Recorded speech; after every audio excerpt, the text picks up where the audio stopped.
Wayne, can you see that I can. slide? Great, excellent. So supply chain is the focus of today's session. My name is Patrick Butler. I'm CEO of Loop. With me, I've got Wayne Ronaldson, who's our principal consultant in the Adversary Simulation business unit. Say hi, Wayne. Hello. Thank you for joining us. Wayne's coming to us live from Adelaide, and I'm down here in Melbourne. So we just wanted to take a little bit of time out of your lunch break and take you through hopefully a few takeaways around how to better manage your supply chain from a cybersecurity perspective. By way of agenda, we wanted to come at it from three different angles today. So the first was around what are the steps that you need to take to validate your existing supply chain. We then wanted to dig into part of that is obviously looking at potential future suppliers as you look to onboard them or assess them. You know, what does a good process look like there? And then importantly at the end, you know, how do you avoid becoming part of the problem and becoming a supply chain risk yourself? And I think that's a pretty topical one because we've all got customers of some sort that we need to deal with and provide services to and the like. And that can be, you know, massive from a reputational impact standpoint if you were to be one of the organisations that was targeted as part of a broader supply chain attack. So we'll press on. We'll probably go for around 20 minutes or so, dig into this at a relatively high level, and then more than happy to take questions at the end. And also follow up with any sort of detailed analysis that you want after this session today. I suppose one of the things that kind of brought this about, this session, was a couple of weeks ago, we had a few of our customers coming to us asking about the impacts of the Telstra attack that happened on their supply chain with, I think it's Shapisi is the name of the organisation. And so we thought, look, you know, it's probably time for us to have a quick session and go through this because it seems like every other week there's a new attack that is focused on supply chain. It's certainly grown to prominence in the last probably 5 months, Wayne, right? You know, we probably had the biggest supply chain attack ever. Yeah, with SolarWinds in December. So I think that kind of changed the game for many organisations in Australia where they kind of realised the extent of the issue and also how devastating that could be for an organisation. So looking at SolarWinds, for example, in December, you know, that they lost over $2 billion worth of market capitalisation. So, you know, the week after that attack, their share price pretty much almost halved, which is just massive. You know, this is a large organisation. And it still has not recovered 5 months later. It's still down around 40%. So we're talking billions of dollars for that organisation and a lot of reputational damage. Wayne, you've been across that one and looking at that one in detail. What's your views on it? Well, what I find really interesting about it is that supply chain attacks been happening for years, like literally years and years. Like you can go back to 2000 and there were supply chain attacks. It's just that with the SolarWinds one, it's just because it was such a massive impact on thousands of organizations that use their product that really hit the media quite hard. And obviously, if you go back to around 2010 or so, like supply chain attacks were still happening then. You know, like if you look at the Target supply chain attack with the FPOS system, you know, that was through a supply chain vendor who lost their credentials and someone was able to use that supply chain credentials to access, you know, their point of, you know, system, you know, their POS system. So it's really no surprises to me. Like all the testing that we do, like especially for adversary simulation, like red teaming, we always test supply chain. And if we can't actually test the real supply chain, we actually make our own. So, you know, I think from what happened with SolarWinds, yes, it's not good, but for the community, for the security community that we're involved in, it's a good eye opener for organizations now to really, you know, kind of sit back and have a look at how they, you know, look after their supply chain, and if they are a supply chain themselves, you know, what security they're doing for them, for themselves and for their customers. So yeah, it's a massive one. It's really interesting. I find it also interesting. As you said too, Pat, we were talking before this, the share price. The share price on those large organizations when they get hit like that is actually really quite interesting, because you'll find the people that have done this have usually bought shares and sell them off just before it gets done. So they kind of win them both ways.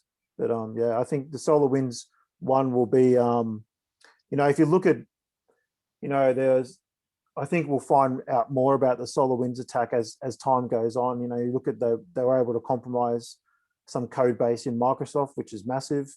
They're able to compromise code base in a number of other organizations. So I think we'll find the SolarWinds attack will probably roll on for a number of years yet. Yeah, 100%. I mean, this morning we were just looking into the latest on the Shapisi attack, which was the Telstra supply chain attack a couple of weeks ago. And we thought, we'll go to their website, have a bit of a look and see what information we can get about them. This is their website 1 hour ago. Yeah, it's pretty hard hitting, right? Like they've been down for 2 weeks now. Yeah. Which is crazy. And the other thing, and the thing about it, right, is, and it's quite sad when you think about it, because like obviously they're a small company, maximum 50 people. It's a small company. We know we deal with a lot of small companies ourselves. We're also, we would classify ourselves like a small, medium-sized company ourselves at Loop. And we know that if you get hit like this, recovery is incredibly difficult. And when you think about it, it's a pretty hard hitting, right? Like especially with the way that the economy is, and especially the way with like with dealing with COVID and those kind of things, now having to deal with this as an organization, you're on the tippy, you're on the line of like, where do you go? Yeah. And, the breach that they've had, is actually massive for them, but it also implications across for Telstra is quite large as well, because, Telstra, supply chain, how they do their supply chain, that's something that they will probably look at, in a great more depth now. 100% they will. I mean, you look at, I just typed into Google some of the latest on this attack, and it's basically Telstra, their name is the one that's everywhere. And then the byline is kind of this Shapisi mob. So, but, obviously both of them have experienced damage, but. Well, it's interesting because because they're the biggest company, right? So they're the ones that get their name, pushed across the media. It's the same with the SolarWinds one, like FireEye got their, name pushed across the media as well. But I think like Telstra, for Telstra, this is a big deal. And, for any organization that gets hit by a supply chain attack, when you look at past history, the actual supply chain that was gets hit pretty hard, but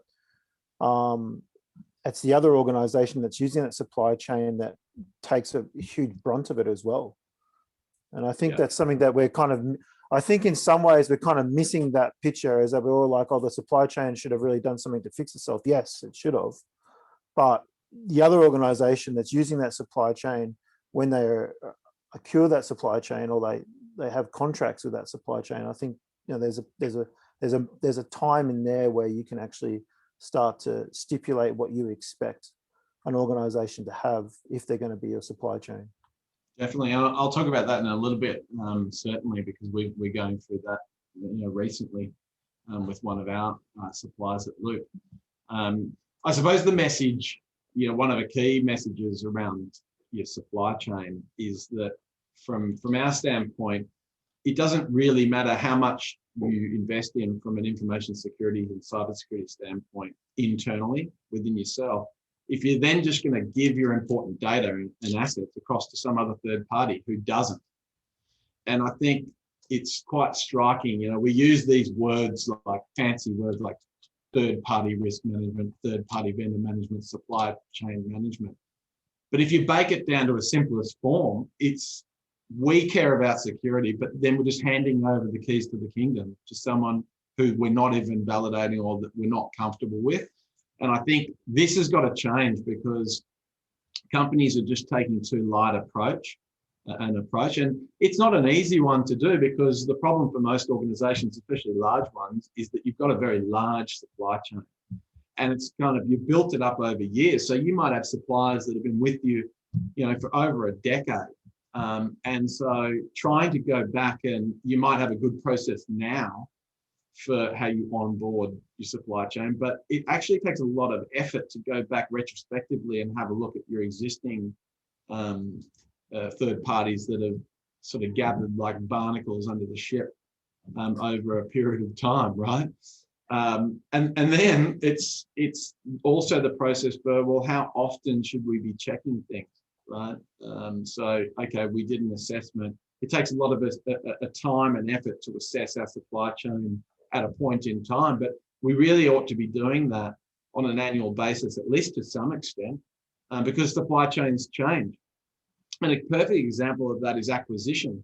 So companies that are acquiring other companies, we see that so often, where you'll have a mid-sized firm that's maybe acquiring a smaller organization than them, typically the way it happens. A larger organization buys the smaller one.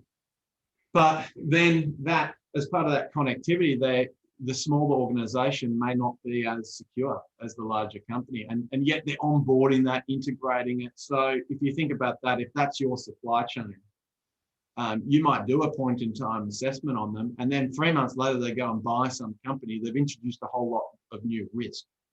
So what does that process look like? How are we capturing that? So I'm not sitting here saying this is an easy problem to solve by any way, shape or form, but I think it's something that needs a lot more focus, effort, resources, to get on top of. And as we said before, like, if your supply chain is compromised, it's your reputation as a company. Like, obviously the companies that get hacked, yeah, they have their own issues, but it's in the case of the Telstra one, their name all over the news just as much as it is the other one. So you can't absolve that responsibility. Yeah, and actually, Pat, there's someone posted in the Q&A questions there that the Colonial Pipeline attack last week in the US, that's a supply chain attack, and the person who wrote that is actually, they're correct, that's massive. Like, that is, and there was people in the US that were getting diesel and petrol to save, because they pardon me, they thought it was going to run out. So, like, massive, it's massive. That's a massive supply chain attack, and that just doesn't have an effect on the actual business, but it has an effect on the people around as well, on the actual country itself. So it's pretty massive. The price of fuel over there is skyrocketed, and there's shortages, and it's had and then on the businesses that are using that as well. So I think the other interesting thing you said is, like, when you talk about, like, an organization could employ the best security and have regular pen testing, regular GRC compliance, and be really locked down. And when I think about that, I think about banks. Banks are usually pretty locked down. They're really good. They follow a lot of strict policies and procedures. But we had an adversary simulation, a red team last year, and we were targeting a bank, and obviously I'm not going to say which one, but we were targeting a bank, and I was doing a threat assessment and intelligence research on that organization to see what attack vectors were appropriate to that organization, to see what we could do. And in that research, I was able to locate who made the uniforms for that organization.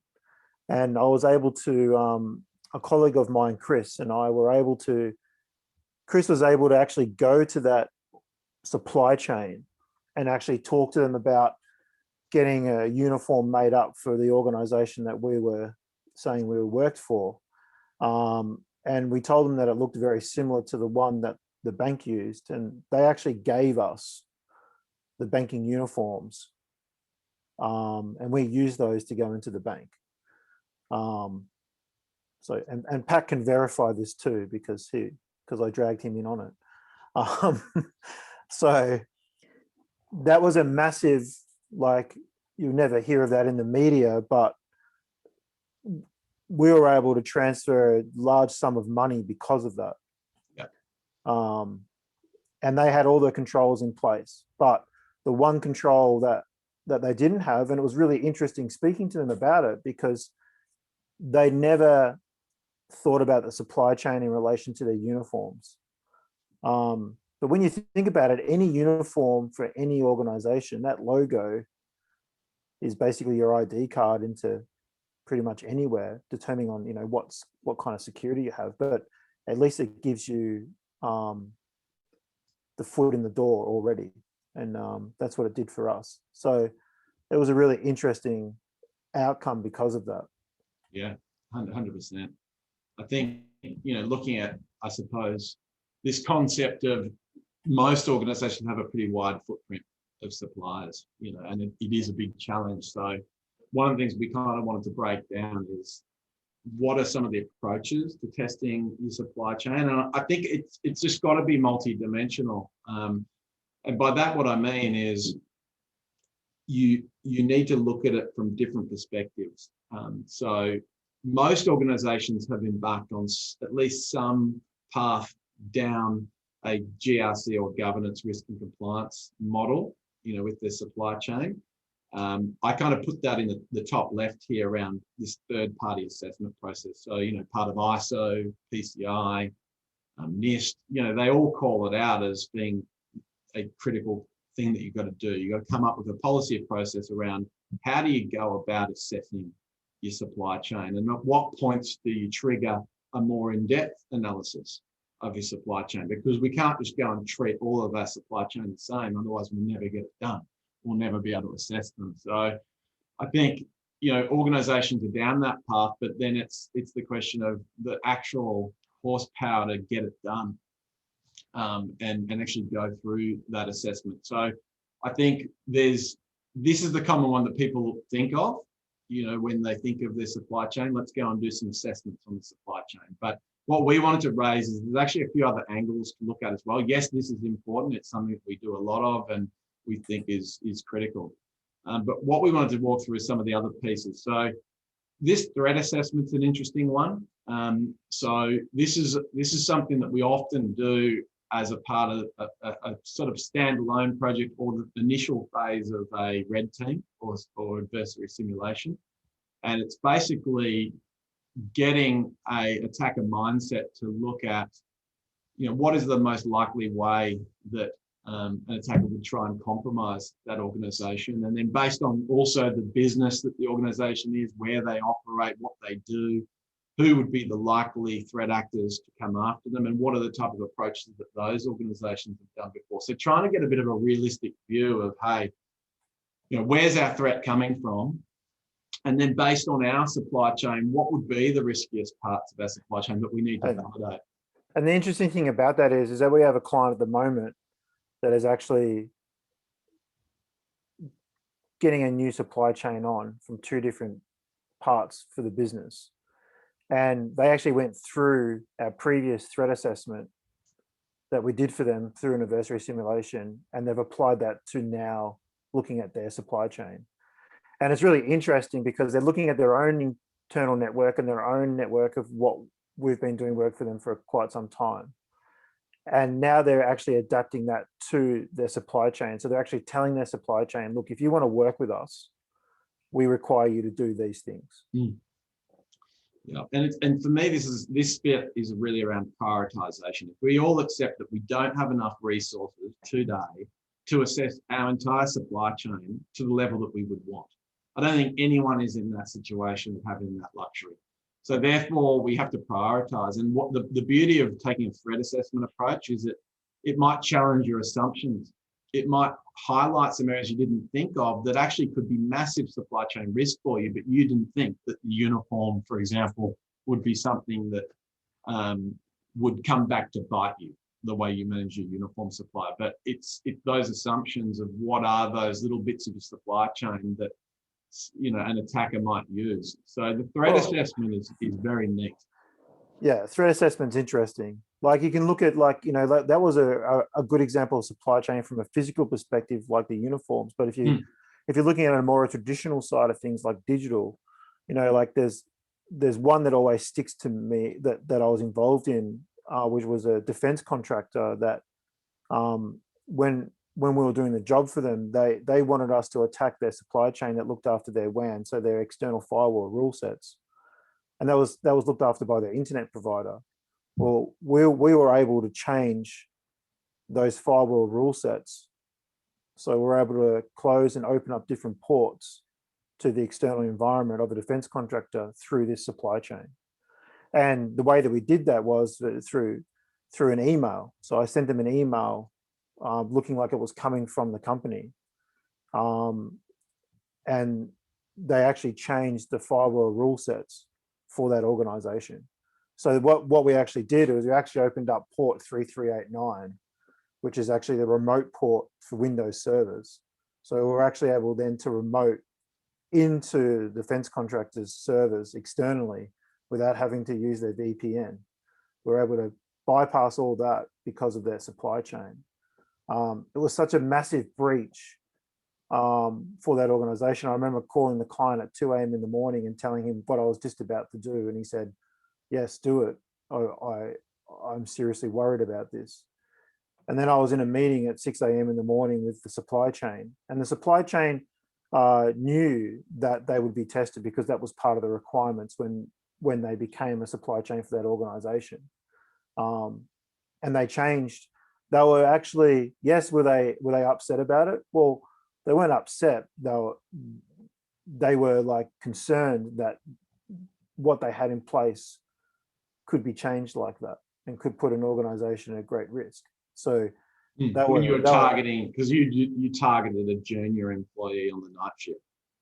Yeah, we targeted the night shift, and like they changed the firewall rule sets for us, which was massive. So like from a digital perspective or a physical perspective, supply chain can be attacked in both of those ways quite successfully.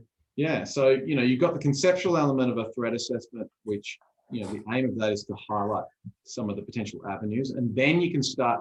Once you've got that, you might say, okay, well, if we've only got so much time to spend on third-party assessments, let's really put these parts of our supply chain through the ringer because they're the most likely attack paths. And so all of this element is more of a top-down conceptual view of your supply chain, which how do you identify weaknesses and get them going? And then this is more of a bottom-up type approach where actually going through and testing and seeing, can we use the supply chain as part of an attack on you, and how successful would we be? And I think that's important to start to do. And it's something that Wayne's team does a lot of. It obviously requires you to start to have those dialogues and conversations with your suppliers. If you've got a supplier that is really critical, mission critical to you, that if they were compromised, it would be a big issue, then those are the ones you look at for this more sophisticated type of testing. Obviously, the penetration testing stuff as well. This is most organizations are doing their own, but we still see such a variation in that. It's not just as simple as saying, okay, prove to me that you've done a pen test once a year. I don't know how many times we've been through the process where we look at the supplier and we ask them for the results of their pen test, and they're just so obscure with the response. And it's like pulling teeth trying to get the scope of the pen test and how detailed did they go. And a lot of the times it might have just been a vulnerability scan, which is great. It's something, but it's not an in-depth test against their network, their systems. Yeah. And there can be quite a bit of, I'll be honest, there can be a big difference between what I see as a thorough pen test to what somebody else might see as a thorough pen test. And it's really, really important to, if anyone's on the line now, they would know that I'm pretty direct and straight to the point. We want to make sure that, your supply chain is locked down is just as good as what you're locked down. And again, once you've used your governance, risk, and compliance to prioritize, then you can have different models. So your high risk, you might do more sophisticated testing on. Your high risk, you might actually do the penetration testing yourself on them and get their agreement. Your lower risk, you might be more comfortable with them doing their own as long as they can satisfy that they're doing a proper job of it. Then we look at enforcement around policy and control. And again, like this is a sliding scale too, but what we're certainly seeing in the market is, okay, if we've got mission critical supply chain again, that's important to us, then we need to make sure that we're a bit more probably controlling of those. And it ties into the assessment. You know, if you've done an assessment and you're not satisfied that they're rock solid on their security, then that might mean that, okay, we're not just going to say no. There might be a business reason why we have to proceed with the supplier, right? Because the business needs it, and we're happy to, well, you might be happy to take on that risk. Yeah, but there's ways to control that, right? But you've got to be able to control that risk.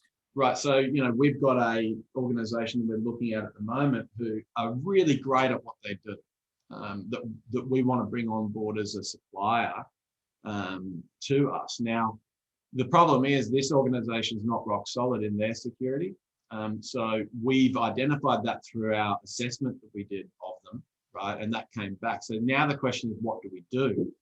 And so we're negotiating with them at the moment through the contract to put in a whole raft of obligations. And effectively what we're looking at for them is treating them like they're an extension of Loop. So we're going to actually provide them with Loop managed assets. So if they want to access and do the things that we want them to do, which are pretty specific and they're relatively low risk things that we're going to get them to do, but we've got a zero tolerance for risk. So the way we would look at doing it from a policy and control standpoint is actually giving them a laptop, so that the only way that they can access and do the things that we've contracted them to do is through our laptop that's enrolled and controlled by us. And the staff need to follow the same background checks as us, police checks, and be inducted into our security awareness training and NDAs and the like. So for that one, it's kind of like looking at it from a perspective of almost treating like that supplier like they're an extension of us, and using specific policies that we can put into their contract to make sure that they follow the things that we want. You know, obviously then you look at other suppliers on the other end of the spectrum, like Microsoft, and obviously, you know, they're not going to, they've got a much more mature, sophisticated approach to their security. That's not going to kind of work. So I think the key point is flexibility across, depending on what part of the supply chain and how you're interacting, you know, with them. But the policy and control need to be flexible there, and there's a whole lot of things that need to go in to your third-party contracts, right, to make sure that that's rock solid. And then look, the final area is more around, okay, that monitoring piece, making sure that that's something that's often left by the wayside to some extent, is kind of wiping your hands of, okay, well, we don't have control over that environment, so it's kind of out of scope for SOC monitoring. But I think where we need to get to is, again, like, depending on the nature of the supply chain, the business, and how they're interacting with you, you just may need to make sure that your monitoring is extended into that. And again, that's a contractual thing, right? Because we've all been there before, where we go to customers and say, hey, you know, SaaS provider A, we want to start logging a whole bunch of events on the application, and then they basically turn you away because they don't care, because they've already got the money from you and they don't have that capability. Whereas at least if you're having that conversation in negotiation, you can wedge that in onto your contract and say to them, hey, like, we expect to be able to get some of your logs so that we can embed that and pass that to our SOC. So that's probably a whip around, because I'm just cognizant of time here, of some of the key things that we're talking about from a supply chain in terms of, okay, we need to extend further than just looking at the GRC pit. The GRC pit is fundamental, it's core, it's critical. But there's a whole lot of other things that you can and ought to do with your supply chain. Yeah, I also think too, Pat, is that when you're looking at a supply chain, they want to do business with you. So you have the advantage of being able to say, well, if you want to do business with us, you want to be our supply chain, this is what we require from you. We're happy to talk about it and to negotiate about what the requirements are, but these are the requirements that we need you to match. 100%. 100%. You just don't take, like supply chain attacks that I've seen in Australia, usually their supply chain has been attacked because they haven't asked those questions. And 99.9% of the time, they have policy and control in place, but they push the policy and control out of the way because they're cheaper.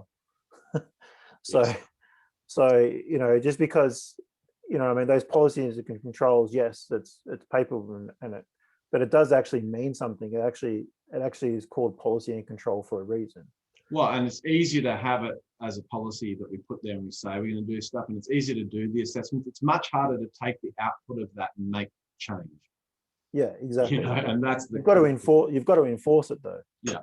You have to do that. I kind of think of supply chain as like when you're hiring a new staff member, you put them through the process that you've got hiring staff. I kind of see supply chains kind of the same in a way, you know what I mean? Like they've got to jump through the hoops. Yeah. And look, probably the final takeaway, which we alluded to earlier, but it's, I think a very important thing as part of your assessment is, okay, it's one thing looking at your supply chain, but I think as part of your assessment, everyone needs to think about what would be a scenario whereby that would be very bad for us as a company if we suddenly became the target of a supply chain attack. And you'd be surprised how many companies we go to, right? Like I'm talking massive companies who sell software and hosting, right? SaaS companies, Australian based. And we look at their current approach to security internally, and it's okay, don't get me wrong, but they're not doing advanced red teaming. They're not doing adversary simulation. They haven't done these type of threat assessments. They haven't invested the money on SOC. And you kind of look at it and you go, okay, we're talking hundreds of millions of dollars of revenue turnover. And if you became a SolarWinds type of vector by which an attacker actually compromised you as a company and compromised your source code and then publish that source code to all of your customers and use that as a backdoor to hack your customers, like that would be business ending for these firms. And I just don't think they've realized a lot because they haven't thought through, oh, geez, we could be part of the problem. We could be attacked in order to get to our clients. And I think, that's just one example. If you're a software as a service company, that's a real problem for you because that's what we're going to see more of. But everyone's got some form of customer that they deal with or service that they provide. So it's worth having a look at and thinking about that one. Yeah, and we do the same at Loop, right? Like we know that we provide a service, but we also know that research and threat assessments have shown us that being a security company and providing what we do can actually be leveraged by bad people as well. So we have to look at our policy and controls in relation to what we do in relation to when we're doing our work, because that can actually be, where could be a supply chain as used as an attack. Yeah.